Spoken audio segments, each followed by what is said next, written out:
Alan Wake 2 is a survival horror game that's full of several interlocking systems, from combat to puzzle solving, case files and collectibles, and much more. Before you get lost in the dark place, take a look at these essential tips, tricks, and important things to know during your time in Bright Falls.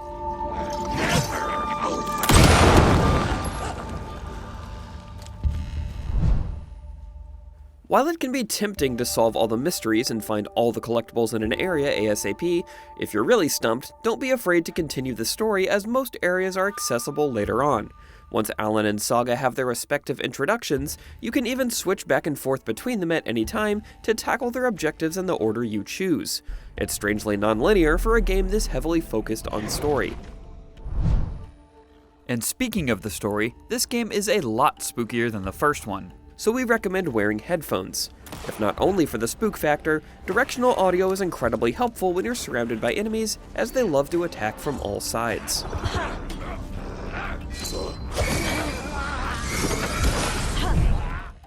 When entering a new area, make sure you grab the map as soon as possible and get well acquainted with your surroundings.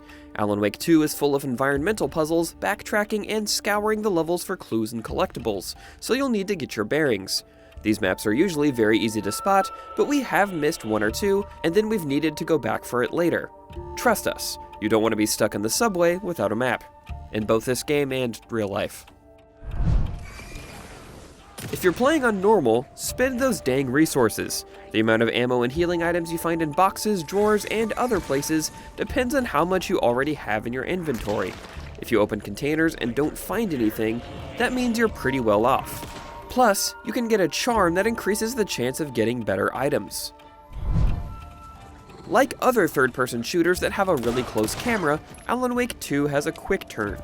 This one's a little weird, as instead of pressing back plus a button, tap back on the left analog stick twice. Many of the Taken you face will actively flank you, so this is an important shortcut to avoid being overwhelmed.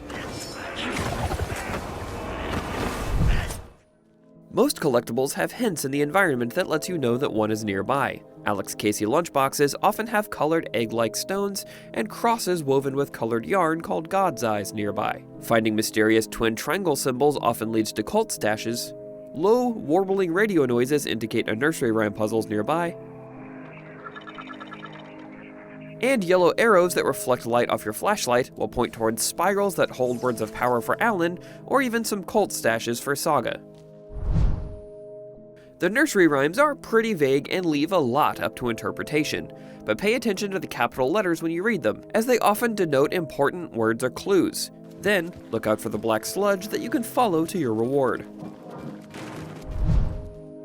Unlike the Taken that Saga has to deal with, the shadowy enemies in the dark place for Alan can appear anywhere, but not all of them are hostile or even tangible.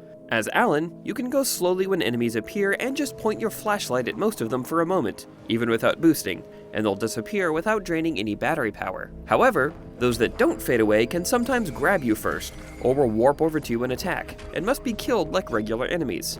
Always move defensively when encountering a crowd of these foes. If you really need to wade into a thick mob of shadow people, use a hand flare to immediately dissipate entire groups, and catch the real attackers off guard by stunning them.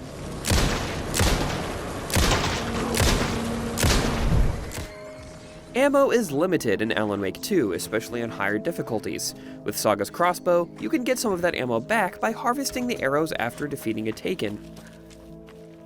Certain enemies that spawn randomly in an area will also drop items on death and appear in small boxes when their body vanishes.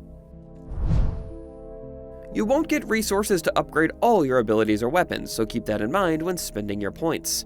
Saga can find manuscript fragments in Alex Casey lunchboxes stashed around hidden spots to upgrade her weapons. Meanwhile, Alan can find spiraling words of power that give you a point in specific perk trees to choose from 3 different abilities that can be ranked up by finding more words for that specific upgrade category. Since some of Alan's upgrades can affect weapons you may not have yet, you may also want to stockpile a few points until you find that shotgun or flare gun to invest heavily in them right away.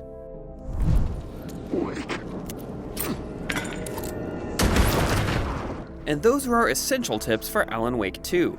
Have any that you'd like to share? Make sure to let us know in the comments below. And while you're here, make sure to check out our review. For everything else gaming, you're already in the right place. IGN.